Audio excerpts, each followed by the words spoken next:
Bonjour Ruto, j'espère que la caméra est prête. Donc on va continuer avec la séance du 11 mai. C'est la suite et normalement on va finir le chapitre 4 ou bien les parties du chapitre 4 qui sont dans le programme. Le chapitre 4 a fait 25 pages, il traite le modèle géométrique inverse des robots à structure ouverte simple. Oui, on a trois méthodes avec lesquelles on peut calculer le modèle géométrique inverse. On peut calculer le modèle avec la méthode de Paul, on peut la calculer avec la méthode de Ragavan et Roth, comme on peut la calculer avec une deuxième méthode, ici Esma. Voilà. Le programme, on traite que la méthode de Paul. J'ai commencé à expliquer l'application de cette méthode. Donc, on a commencé à l'appliquer au robot Stobli, le robot Stobli qui a 6 degrés de liberté. Oui, les 6 degrés camel sont rotoïdes. Et donc la particularité de le robot Scara, c'est que a ce qu'on appelle un poignet rotule. Donc un poignet rotule dans un robot, c'est le cas de figure où on a les 3 dernières articulations qui sont dans les axes sont concurrents. Des axes concurrents, ça veut dire que c'est des axes qui يتقاطعوا فيما بيناتهم. عندنا deux axes متعامدين واحد يقاطعهم. Je parle des axes d'articulation bien sûr. T'as le robot. On peut vérifier, on a des conditions directes ou là des conditions mathématiques qui nous permettent de retrouver qui caractérise un poignet rotule, c'est le fait d'avoir D5 égale à R5 égale à D6 égale à 0, le fait que les 3 articulations soient rotoïdes, et S alpha 5 non nul, S sinus alpha 6 non nul. Donc, c'est le côté mathématique. Le côté représentation dans l'espace, c'est le fait d'avoir les axes des axes d'articulation qui sont concurrents. Des axes concurrents, Z4, Z6 et Z5 vont représenter, c'est des axes qui sont concurrents. On a 2 axes collinaires et un axe amoudé aléum. Donc, ici, on va dire qu'en fait, l'articulation 4, 5 et 6 va représenter un poignet. La particularité ou ce qu'on va tirer comme avantage d'avoir un robot où il y a un poignet, c'est le fait de pouvoir faire un découplage entre la position et l'orientation de l'organe terminal. Si je reviens ici, donc l'organe terminal il est ici, et en général le robot a je vais vous montrer tout à l'heure une vidéo où il y a un poignet rotule تاع le robot Scara. Donc en général يجوا متلصقين jusque عندنا يدور هك ويدور هك. Donc on a 3 articulations, on va avoir un découplage position orientation. Donc les 3 premières articulations vont me permettre de positionner le repère tel le poignet. Et ensuite, ayant à cette position, je vais pouvoir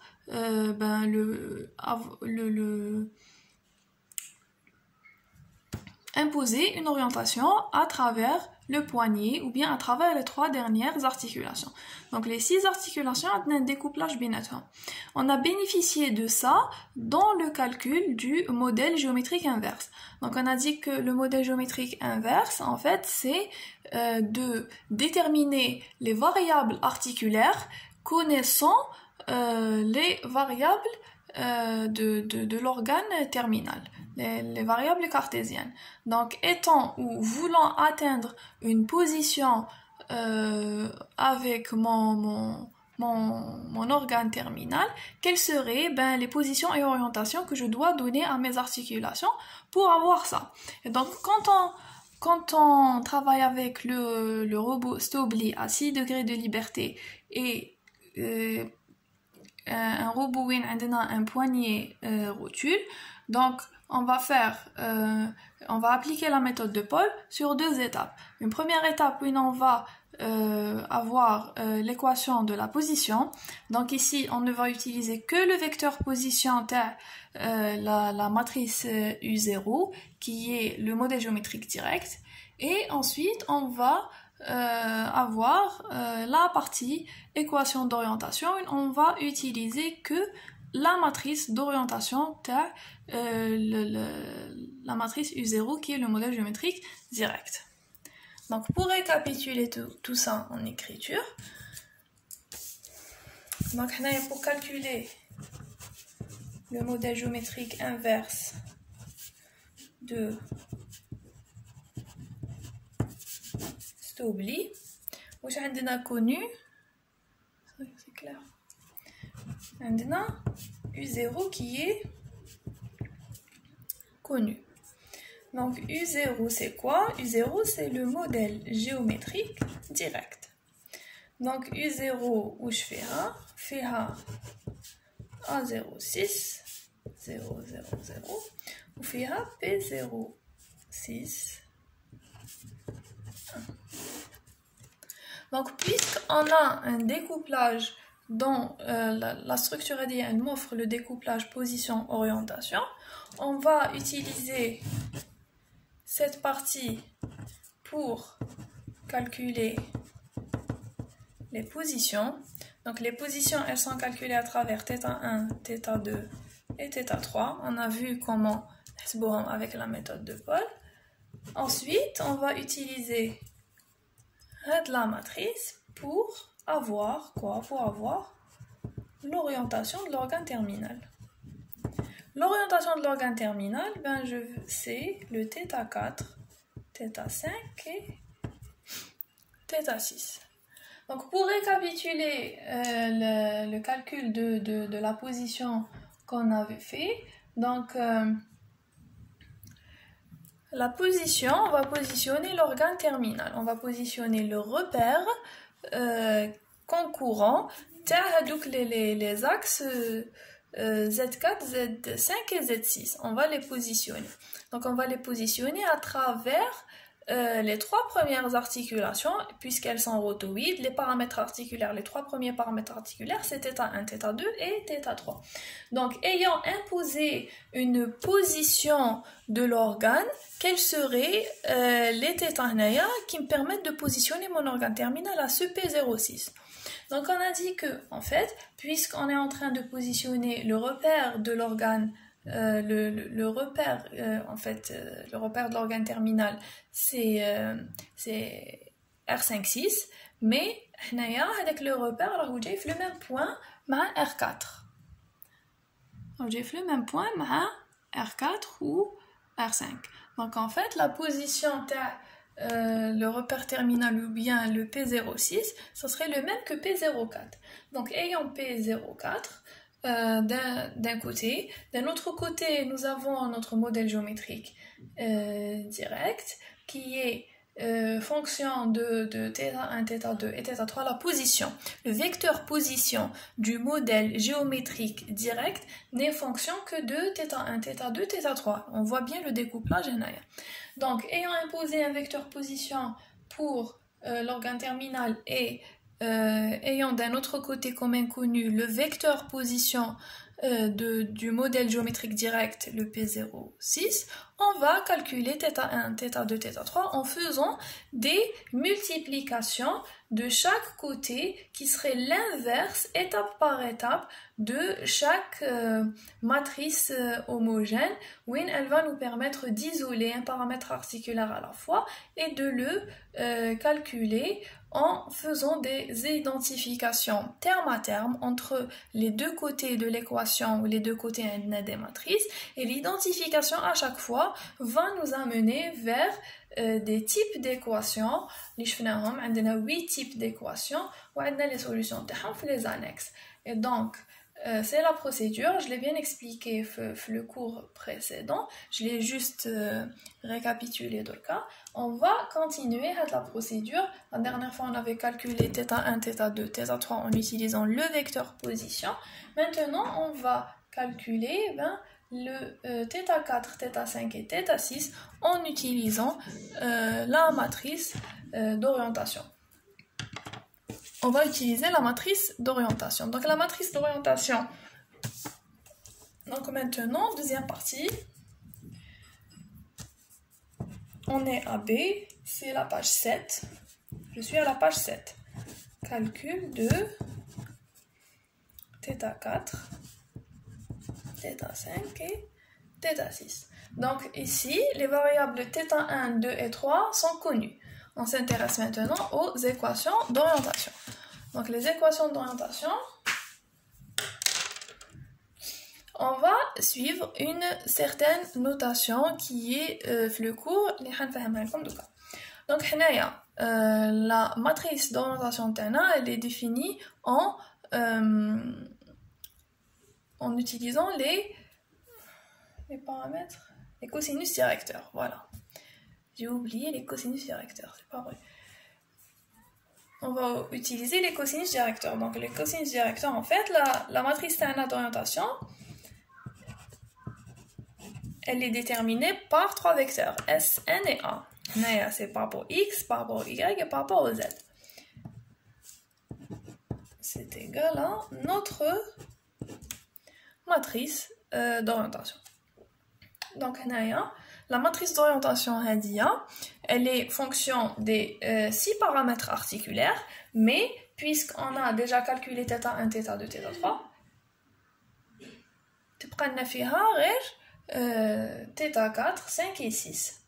Donc, on le connaît, la matrice elle est définie en utilisant les cosinus directeurs. Donc, par la suite, puisque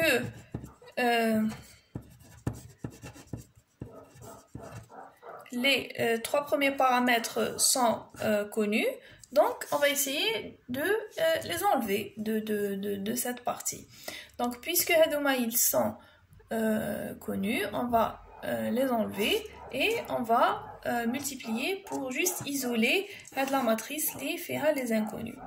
Donc qu'est-ce qu'on a? A3, 0 fois SNA. Qu'est-ce que je fais? A3, 0 fois SNA تمدلي à 3, 6. Donc dans le cours, la partie, elle est nommée FGH. La matrice qu'on va avoir, oui, la matrice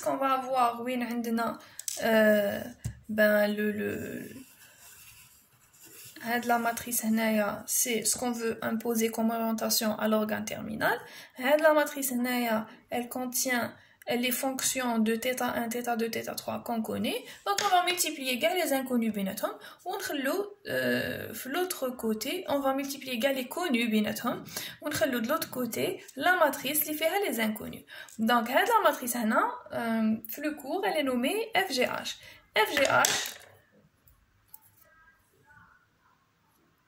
FGH, c'est en fait la multiplication de la matrice A03 fois la matrice d'orientation qu'on veut imposer à l'organe terminal. Donc une fois qu'on a écrit ça, je vais l'écrire clair. On a que FGH égale à A30 fois SN. C'est ce que j'ai mis. Qu'est-ce qu'on veut résoudre? On va résoudre l'équation ou bien les équations FGH égale à 1, 3, 6, 2. Voilà. Donc, Hadi, c'est l'équation ou bien c'est les équations qu'on va résoudre.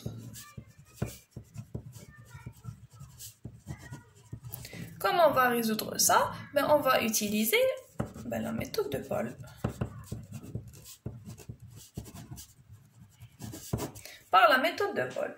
Donc la méthode de Paul, ça serait quoi? C'est de faire des multiplications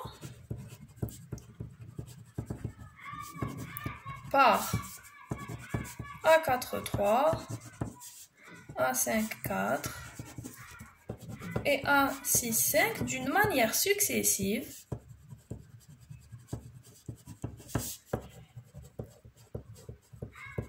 de sorte à isoler dans chaque étape,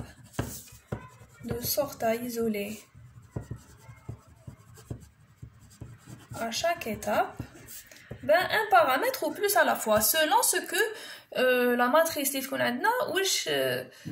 qu'elle va nous permettre de calculer.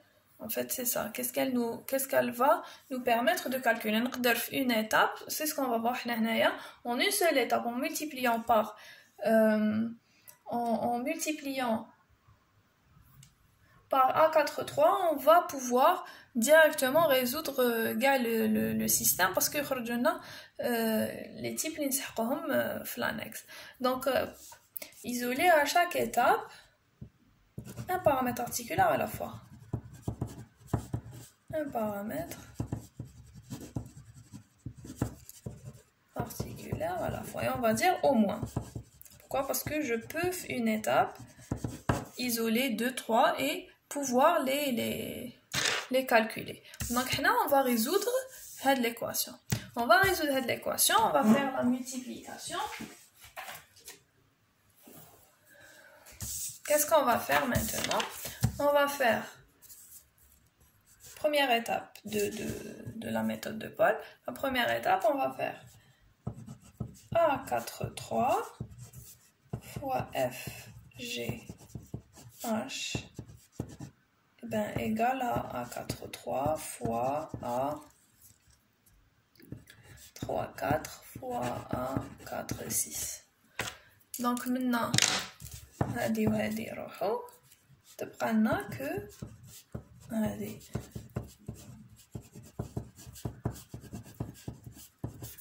Donc هادي نكتبوها. Faut calculer pour ne pas. Donc هادي نكتبها هكا بالعرض باش تكفينا بلاصه pour bien voir. Oui, pour bien voir. J'espère qu'on verra bien. Donc la multiplication تاع la matrice A4, 3 fois FGH تمد لنا هادي واش غنكتب منها. Donc تمد لنا C4 Fx moins S4 Fz moins C4 Fz moins S4 Fx et Fy. Après maintenant, ça serait C4GX moins S4.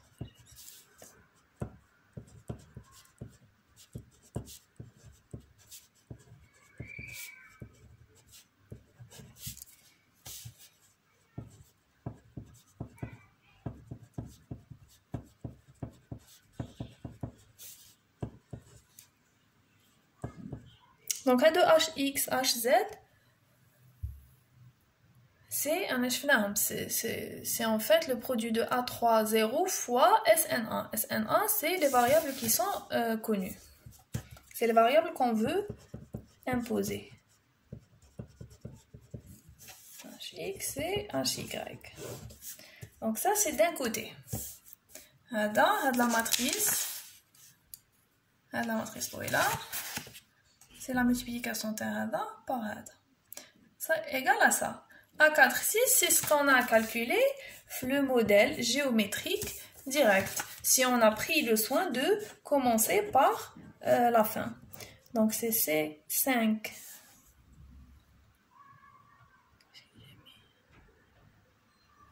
C5, C6, S6, C6, A5.